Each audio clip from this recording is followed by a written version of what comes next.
మణినాగేశ్వర ఛానల్కి స్వాగతం, సుస్వాగతం.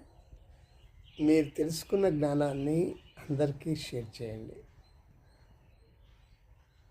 నమస్తే. సూర్యుడు ఉదయించటం, సముద్రంలో అలలు లేవటం, నక్షత్ర మండలాలు ఆకాశంలో పరిభ్రమించటం అనే ప్రతి కార్యంలోనూ శక్తి అభివ్యక్తీకరణను చూస్తూ ఉంటాం. మన పూర్వీకులు ప్రతి శక్తిని ఒక దేవతగా ప్రతిష్ఠించుకొని ఉపాసించారు. ఇంద్రుడు, వరుణుడు, వాయువు అంటూ మన వేదాలు వచించే దేవతలు ఇటువంటి ప్రకృతి శక్తి ప్రతిరూపాలే. ఇటువంటివన్నీ కూడా ప్రకృతి శక్తి ప్రతిరూపాలే.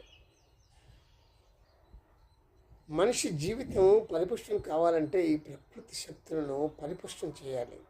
అంటే మనిషి ప్రకృతితో కలిసిమెలిసి జీవించాలి.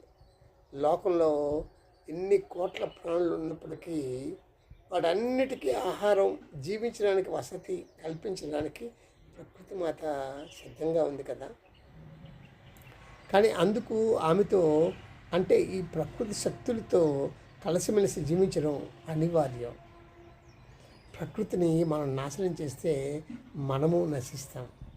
ఈ విషయాన్ని జాగ్రత్తగా అర్థం చేసుకోవాలి, పట్టుకోవాలి. సో మన జీవనం ప్రకృతితోనే.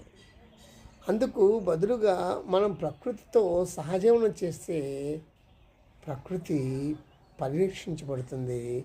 మనము మనుగడ సాగించగలము సాఫీగా. అవునా?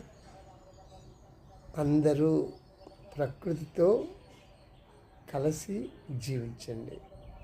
నమస్తే.